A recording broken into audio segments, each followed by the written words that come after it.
हाँ दोस्तों, आप सभी का आपके अपने YouTube चैनल हुसैन सर में स्वागत है। आशा करते हैं आप सभी लोग अच्छे से होंगे। आज हम लोग नंबर सिस्टम के कुछ महत्वपूर्ण प्रश्नों को यहाँ पे हम लोग देखेंगे, तो भी कंटिन्यू करेंगे हम लोग। ठीक है, आइए स्टार्ट करते हैं हम लोग। जैसा क्वेश्चन दिया हुआ है यहाँ पे, कप्तानों और सैनिकों को मिलाकर कुल 1200 व्यक्तियों का एक समूह एक रेल यात्रा कर रहा है। यदि प्रत्येक 15 सैनिकों के लिए एक कप्तान है तो उस समूह में कप्तानों की संख्या कितनी होगी।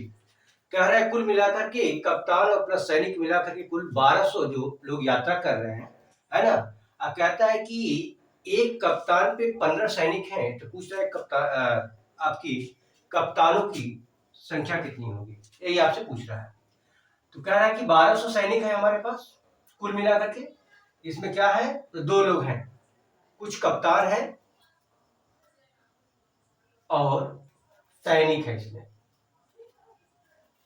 कहता है एक कप्तान पे कि सैनिकों की संख्या कितनी है, तो आप कह रहा है 15 है। तो हम कप्तान अगर यहाँ पे x मान लेंगे तो सैनिकों की संख्या कितनी हो जाएगी, 15x हो जाएगी। ठीक है, अब क्या करेंगे, इन दोनों को जोड़ देंगे अगर आप, ये योग जो होगा इस 1200 के बराबर हो जाएगा। तो यहाँ पे देखेंगे 15x जोड़ेंगे आप तो कितना हो जाएगा, यहाँ पे 16x हो जाएगा। तो हम कह सकते हैं 16x बराबर 1200 होगा, है ना। 16x बराबर 1200। अब काट लीजिए थोड़ा सा इसको, 4 चौक को 16 और यहाँ से काट देंगे 4 3 के 12 300। क्योंकि 16 गुणे x है तो गुणज में है यहाँ पे, तो हम लोग काट सकते हैं यहाँ पे। 4 से फिर काट लिए, 4 एकम 4, 4 7 28 और 4 5 20। इस प्रकार हम देखेंगे कि x बराबर क्या निकल के आ रहा है, 75। यस वैल्यू किसका है, तो कप्तानों को हम लोग माने हैं। तो कुल मिला के कप्तानों की संख्या कितनी होगी, 75। आंसर के हिसाब से यहाँ पे, ऑप्शन के हिसाब से यहाँ पे 75 होगा। आई होप आप लोग को एक आंसर समझ में आया होगा। आइए अगला क्वेश्चन देखते हैं हम लोग।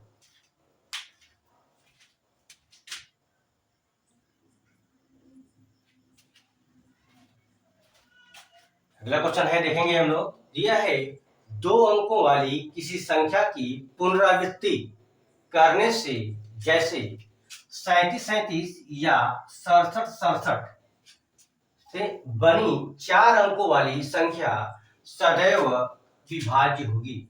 यानी कि दो अंकों की संख्या अगर रिपीट करती है, जैसे अगर संख्या यहाँ पे दिया है हमारे 37 दिया है, 37 कह रहा है, या कह रहा है कि 67 होगा, हम कह देंगे 48 होगा, 48 हो गया, हम कह देंगे 56 होगा।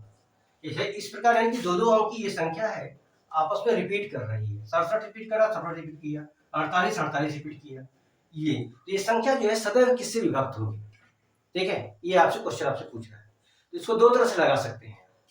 एक तो आप ऐसे लगा सकते हैं आप कि जो संख्या रिपीट कर रही है उसी संख्या का उसी संख्या में भाग दे देंगे। जैसे हम क्या करेंगे, 37 रिपीट कर रही है तो या तो हम 37 का इसमें भाग दे देंगे, जो संख्या आएगी वही आपका आंसर होगा। ठीक है, या तो ऐसे कर लीजिए आप, या दूसरा क्या करिएगा, सबसे आसान तरीका इसका क्या होगा, पहला अंक जो है जैसे कि मान लीजिए 4 है यहाँ पे, है ना, तो 4 के नीचे आप 1 रख दीजिएगा। फिर देखेंगे ये 4 कहाँ पे रिपीट कर रहा है, उसके नीचे भी आप 1 रख दीजिएगा, और बीच में जितने अंक बचते हैं उतने 0 लगा दीजिएगा। ठीक है, यही आपका आंसर होगा। यानी यह संख्या हमेशा 101 से विभक्त होगी। ऑप्शन के हिसाब से देखेंगे तो सी होगा। इसी प्रकार अगला एक स्टेप और बता रहा हूं आप लोगों को। जैसे अगर संख्या 3 अंक की रिपीट कर जाए, हम कह देंगे 4 5 6, 4 5 6, यह संख्या किससे विभक्त होगी, तो कुछ मत करिए, ये 4 है तो 4 के लिए 1 रखिए, ये 4 कब रिपीट कर रहा है, तो यहाँ पे रिपीट कर रहा है, इसके नीचे भी 1 रख दीजिए, और इसके नीचे क्या करिएगा, दो अंक है इसलिए 2 जीरो लगा दीजिएगा। तो अर्थात यह संख्या जो है, जब 3 अंकों की संख्या जो रिपीट करेगी तो हमेशा वो 1001 से विभक्त होगी। उसी प्रकार हम कहेंगे हम लोग, यहाँ पे मान लीजिए 5 अंक की संख्या रिपीट कर रही है, जैसे मान लेंगे 2 3 4 5, यानी 4 अंक की संख्या रिपीट करेगी, 3 अंक की रिपीट करेगी, 4 अंक की बात करेंगे, फिर लिखेंगे 2 3 4 और 5, ये रिपीट कर रही है। अब ये संख्या किससे विभक्त होगी, तो क्या करेंगे, इसके नीचे 1 रखिए, और 2 कहाँ रिपीट कर रहा है, देखिए यहाँ पे रिपीट कर रहा है, अब इसके नीचे जितने अंक हैं उतने नीचे जीरो लगा दीजिए। इस प्रकार ये संख्या जो है देखिए 10,001 से विभक्त हो जाएगी। ठीक है, खैर यहाँ पे संख्या पूछा था, दो अंकों की संख्या रिपीट की बात कर रहा है, तो हम कह लेंगे यहाँ पे 101 से ही आपका विभक्त होगा। आई होप आप लोग को ये कॉन्सेप्ट समझ में आया होगा। ऐसा क्वेश्चन अगर आएगा तो आप आसानी से इसको बना पाएंगे। आइए अगला क्वेश्चन देखते हैं हम।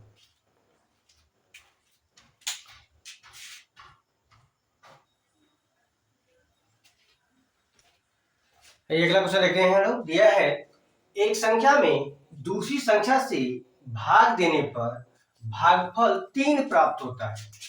ठीक है, 3 प्राप्त होता है, जबकि दोनों संख्याओं का गुणनफल 6075 है। छोटी संख्या क्या है? कहता है एक संख्या में दूसरी संख्या के भाग देने पर, यानी एक संख्या बड़ी होगी दूसरी संख्या छोटी होगी, बड़ी में अगर छोटी का हम भाग देते हैं तो भागफल आपका 3 प्राप्त होता है, जबकि दोनों संख्याओं का गुणनफल, जब आपस में दोनों संख्याओं को गुणा कर दिया जाता है, मल्टीप्लाई किया जाता है, तो उसका गुणनफल आता है आपका 6075 आता है। तो हम मान लेंगे यहाँ पे क्या करिएगा, आप बड़ी संख्या और छोटी संख्या मानिए, आप छोटी संख्या। ठीक है, तो बड़ी संख्या अगर मान लीजिए आप a मान लेते हैं, तो बड़ी संख्या बड़ी अगर a होगा तो छोटी संख्या क्या हो जाएगी आपको b हो जाएगी। तो क्या कहता है, एक संख्या में दूसरी संख्या से भाग देने पे, तो हम जानते हैं बड़ी में छोटी का भाग देंगे, यानी कि a में अगर हम b का भाग दे देंगे आप, a बाई b हो जाएगा। तो क्या हो जाता है, भागफल कितना आ जाता है, तो कहता है कि 3 प्राप्त होता है। ठीक है, इसको कह सकते हैं 3/1 कर सकते हैं। तो यहाँ पे हम a का वैल्यू 3 पढ़ेंगे और b का वैल्यू क्या पढ़ेंगे, 1 पढ़ेंगे। इस प्रकार इसको हम कह सकते हैं ये है 3x, इसको कहेंगे हम लोग x कहेंगे। अब क्या कहता है कि दोनों संख्याओं का गुणनफल, गुणनफल की बात कर रहा है, गुणनफल का मतलब होगा a इंटू बी बराबर कह रहा है 6075 कह रहा है। तो हम लोग यहाँ पे क्या करिएगा, a का वैल्यू आपका 3x है और b का वैल्यू आपका x हो जाएगा। तो हम कह सकते हैं इसको 3x into x equal to 6075। इस 3 से काट दीजिए इसको, 3 दूना के 6, 0, 3 दूना के 6, 3 5 15। हम कह सकते हैं कि यहाँ पे देखेंगे x स्क्वायर बराबर 20 25 आ रहा है। अब इसका क्या करिएगा, तो x बराबर क्या हो जाएगा, x बराबर इसका वर्गमूल निकालेंगे। तो यहाँ पे ध्यान दीजिएगा वर्गमूल निकालने का तरीका क्या होता है। अगर इकाई यहाँ पे क्या वर्गमूल निकालेंगे तो यहाँ पे 2 अंकों को लेंगे, हम लोग 2 अंक ले लेंगे। तो यहाँ पे इकाई का अंक देखेंगे 5, तो किस संख्या का उसी संख्या में गुणा करने पे इकाई का अंक 5 आता है, तो 5 का ही 5 में गुणा करने पे 5 आता है, 6 का 6 में गुणा आपका इकाई का अंक 6 आता है आपके पास, है ना। तो हम क्या करेंगे, यहाँ पे हम 5 ले लेंगे। ठीक है, अब देखेंगे कि किस संख्या का उसी संख्या में हम वर्ग करने के बाद ये 20 के बराबर आता है। तो यहाँ पे देखेंगे 4 होगा, 4 का 4 में गुणा करिएगा 4 को 16 हो जाएगा। ठीक है, 5 का 5 में गुणा करिएगा तो 5 25 हो जाएगा, जो इससे ज्यादा हो जाएगा। तो डेफिनेटली हम कह सकते हैं इसका वर्गमूल क्या हो जाएगा, आपका 45 होगा। तो इसका वर्गमूल निकालिएगा तो x बराबर हो जाएगा आपके 45। पूछा है छोटी संख्या क्या होगी, तो हम छोटी संख्या क्या माने हैं, हम x माने हैं, या x का वैल्यू देखेंगे यहाँ पे क्या हो जाएगा, x बराबर आपका 45, b बराबर 45, इसलिए आंसर होगा आपका सी। आई होप आप लोगों को ये कॉन्सेप्ट समझ में आया होगा। आइए अगला क्वेश्चन देखते हैं।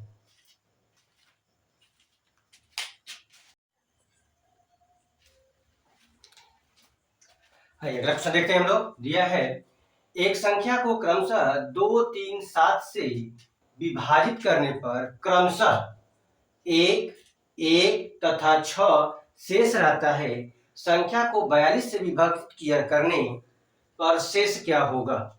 कहता है कि अगर किसी संख्या को हम लोग 2 3 और 7 से जब विभाजित किया जाता है, यानी 2 से विभाजित करने पे 1 शेष बचेगा, 3 से भाग दीजिएगा उस संख्या में तो 1 शेष बचेगा, और 7 से भाग दीजिएगा तो आपका 6 शेष बचता है। ठीक है, तो कहता है अगर उसी संख्या को हम लोग 42 से विभाजित किया जाए यानी भाग दिया जाए तो शेषफल क्या बचेगा। आप देखेंगे 42 कहाँ से आ रहा है, तो ध्यान दीजिएगा, अगर इन सारी संख्याओं का आपस में गुणा करिएगा देखिए 42 आ जाता है, 2 3 के 6 6 7 42, यानी इसी 42 अगर भाग देंगे तो संख्या का शेष क्या बचेगा, ये आपसे पूछ रहा है। देखिए इसका फार्मूला हो जाता है, जिसे लिखते हैं अभिष्ट शेष। क्या लिखेंगे हम लोग, अभिष्ट शेष बराबर, ये बराबर होगा क्या, तो आप जानते हैं कि शेष, तो क्या करिएगा लिख लीजिएगा प्रथम शेष पहला शेष क्या है, फिर लिखेंगे हम द्वितीय शेष की बात करिएगा, और फिर करें तृतीय शेष की बात करिए आप, तृतीय शेष। ठीक है, करते क्या है, प्रथम शेष को उसी तरह छोड़ देंगे, द्वितीयक शेष में क्या करिएगा, प्रथम भाजक का, यानी जिस संख्या से हम भाग देते हैं उसका हम गुणा कर देते हैं, तो यहां पर लिखते हैं प्रथम भाजक। ठीक है, यहां पे क्या करिएगा, प्रथम भाजक, पहला वाला भाजक जिससे गुणा करते हैं हम लोग, भाजक भाग देंगे। ठीक है, और गुणे द्वितीयक भाजक की बात करिएगा, ये फार्मूला होता है। ठीक है, क्या करेंगे हम लोग, तो देखिए जैसे दिया है प्रथम भाजक, तो हिसाब देखिए यहां से शॉर्ट कर रहा हूं यहाँ पे। प्रथम शेष क्या है, तो प्रथम शेष आप देखेंगे तो एक है। द्वितीयक शेष क्या है आपके पास, द्वितीय शेष आप देखेंगे तो यहाँ पर भी एक है, और तृतीय शेष देखेंगे तो यहाँ पर क्या है, 6 है। क्लियर है यहाँ पे, हम क्या करेंगे, कहता है प्रथम शेष को छोड़ देंगे, द्वितीय शेष में क्या प्रथम भाजक का हम गुणा करेंगे। तो प्रथम भाजक क्या है हमारे पास, तो प्रथम भाजक देखेंगे आपका, तो यहाँ पे 2 है, 2 से विभाजित किया था 2 हो जाएगा। ठीक हो गया। अब क्या करें, तृतीयक में क्या करिएगा, तो तृतीयक में क्या करिएगा, प्रथम भाजक अर्थात 2 गुणे द्वितीयक भाजक क्या है आपका, तो देखेंगे 3 है, तो 3 हो जाएगा। इसका आपस में गुणा करिएगा, तो यहाँ पे देखेंगे ये 1 हो जाएगा, ये 2 एकम 2 हो जाएगा, और देखें 3 गुना के 6, अच्छा चला कि ये 36 हो जाएगा। हम क्या करेंगे, इन सारी संख्याओं को आपस में क्या करिएगा, जोड़ दीजिएगा, इसको आपस में प्लस किया जाता है, जोड़ देंगे तो देखेंगे कितना आ जाएगा, 39। इस प्रकार इसका आंसर होगा आपका डी। आई होप आप लोग को ये कॉन्सेप्ट समझ में आया होगा। अगर ये फार्मूला पता है आपको, तो डायरेक्ट आपको यही आपका कैलकुलेशन आपका है, इसी कैलकुलेशन के द्वारा आसानी से हम यहाँ पे याद कर पाते हैं। आई होप कॉन्सेप्ट समझ में आया होगा। आइए अगला क्वेश्चन देखते हैं हम लोग।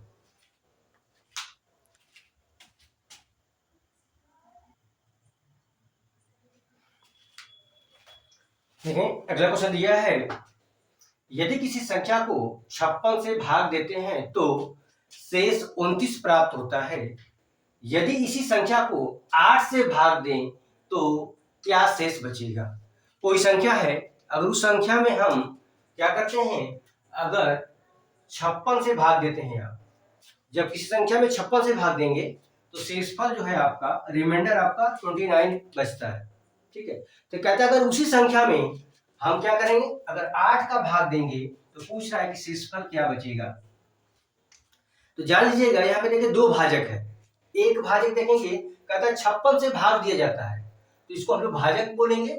प्रथम डिवाइजर देखेंगे तो आपका फर्स्ट डिवाइजर आपका 56 है, और दूसरी बार का दूसरी संख्या मतलब 8 से फिर भाग दिया जाए, यानी सेकेंड भाजक अगर देखा जाए तो यहाँ पे कह रहा है कि 8 है। कहता है कि 56 से भाग देते हैं तो रिमाइंडर कितना, यानी शेष कितना बचता है आपके पास, तो शेष कहता है कि 29 बच रहा है। तो कह रहा है कि अगर 8 से भाग दिया जाए तो शेषफल क्या बचेगा।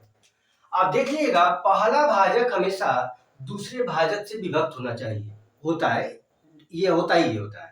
ठीक है, अगर नहीं हो रहा है तो सवाल ये सॉल्व नहीं हो पाएगा। ठीक है, ये जान लीजिएगा।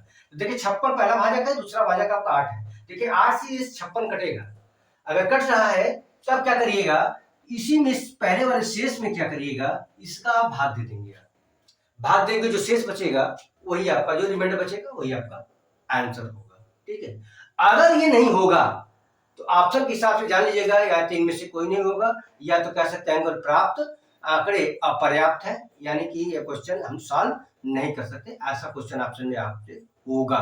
ठीक है, ये जान लीजिएगा, कॉन्सेप्ट इसको समझेंगे आपके पास। ठीक है, 56 को पहले चेक करिए कि पहला भाजक तो दूसरे भाजक से कट रहा है कि नहीं कट रहा है, अगर कट रहा है तो सवाल सॉल्व होगा, अगर नहीं कटेगा तो सवाल सॉल्व नहीं होगा। ठीक है, आप नहीं कर सकते हैं। ठीक है, तो करें, यहाँ पे देखिएगा 29 है, 29 में हम अगर 29 में हम 8 का अगर भाग दे देंगे तो कितना बचेगा, देखें 8 से भाग दिएगा, 8 तरीके क्या हो जाएगा, 24 हो जाएगा। आप देखिए कितना बच रहा है यहाँ पे, 5, आपका शेष 5 बच रहा है, इसलिए आंसर हो जाएगा आपके पास, ये वाला आंसर आपका सही है, बी वाला ऑप्शन आपका सही होगा। आई होप आप लोग ये कॉन्सेप्ट समझ में आया होगा। आइए अगला सवाल देखते हैं।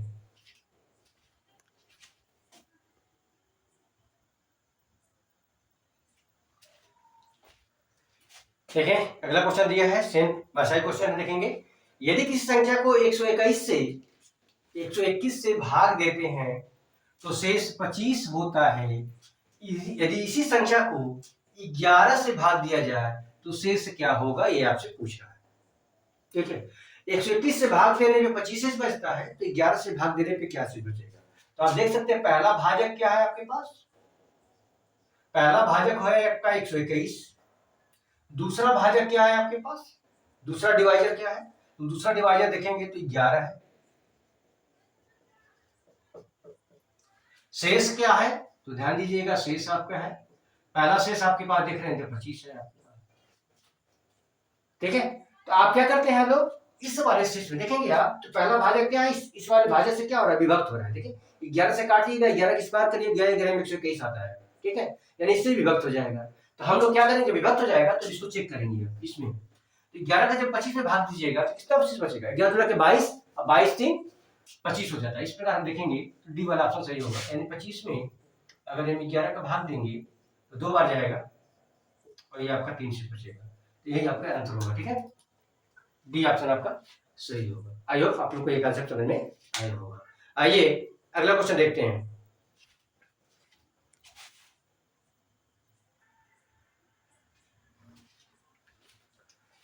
हाँ देखिए अगला क्वेश्चन देखेंगे, यहाँ पे दिया है यदि कोई संख्या 11 और 13 से विभाज्य हो तो वह अनिवार्यतः निम्न में से किस प्रकार की संख्या किस प्रकार की होगी, यानी किस प्रकार की होगी। तो पहला ऑप्शन दे रहा है कि वह संख्या 11 धन 13, यानी 11 और 13 को जोड़ करके जो नंबर आएगा उससे वो विभक्त होगी, हमेशा कट जाएगी। फिर दूसरा ऑप्शन कह रहा है 13 माने से 11, यानी 13 में से 11 घटा करके जो नंबर आएगा, यानी 2 आएगा, तो वह संख्या हमेशा 2 से विभक्त होगी, हमेशा विभक्त हो जाएगी। ये फिर कह रहा है 11 गुणे 13, यानी 11 गुणे 13 का जो गुणनफल होगा उससे विभक्त हो जाएगी वो। और फिर कह रहा है कि 429 से विभक्त होगी। तो ये किस प्रकार की संख्या होगी। तो कहते हैं यदि कोई संख्या 11 और 13, यानी यह संख्या 11 से भी कटे और 13 से भी कटे, तो इसमें से कौन सा नियम उसको फॉलो करेगा, ये आपसे पूछ रहा है। तो हम जानते हैं आप यहाँ पे क्या होगा, कोई भी नंबर किस नंबर से कटेगा। जैसे हम कह देंगे कोई नंबर यानी 2 से भी कटता है और 3 से भी कटेगा, तो वो हमेशा नंबर जो है वो किससे बनेगा, 2 गुणे 3 अर्थात 6 से कटेगा, यानी कि इसके गुणनफल से कटेगा। हम कह सकते हैं जो नंबर 6 से कटेगा वह 2 और 3 दोनों से कटेगा। हम कहेंगे जो नंबर अगर 45 से कट रहा है वह नंबर 9 और 5 दोनों से कटेगा। इसलिए कटेगा कि 9 गुणे 5 बराबर क्या होता है, 45, यानी 45 का ये गुणज है, ये गुणज है आपके पास, इसलिए ये इससे ये कट जाता है। ठीक है, ये कभी भी 9 धन 5 से नहीं कटेगा, कभी भी 45 से ये आपका नहीं कटेगा। जैसे कि 2 से भी कटे 3 से भी कटे, तो यहाँ पे हम कह सकते हैं 12, तो 12 क्या होगा, 3 गुणे 3 धन 2 से कटेगा। जैसे आपने कहा 11 धन 13 जोड़ करके कट रहा है, नहीं कट रहा है। यहाँ पे देखेंगे 3 में से 2 घटाएंगे तो माने यहाँ पे तो एक संख्या, एक से तो कोई भी नंबर कट जाता है, खैर यहाँ पे देखेंगे आप। और यहाँ पे देखेंगे 3 गुणे 2 अर्थात ये 12 से आपका कट ही जाता है। यहाँ पे आंसर होगा आपके पास कॉन्सेप्ट के हिसाब से अगर कहेंगे तो आपका सी वाला ऑप्शन आपका सही होगा, यानी 11 गुणे 13 से वो संख्या हमेशा कटेगी, है ना। अगर संख्या कोई भी संख्या, हम कहेंगे कोई संख्या अगर 5 से कटती है और 6 से कटेगी तो वह संख्या डेफिनेटली जो है आपका 30 से कटेगी।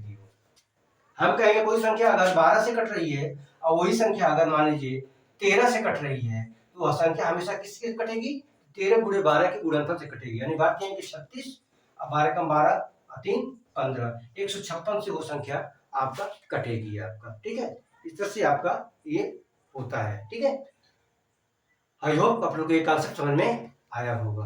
अगर आया होगा प्लीज इस चैनल को सब्सक्राइब करिएगा, अपने दोस्तों में ज्यादा से ज्यादा आप शेयर करिए। ठीक है।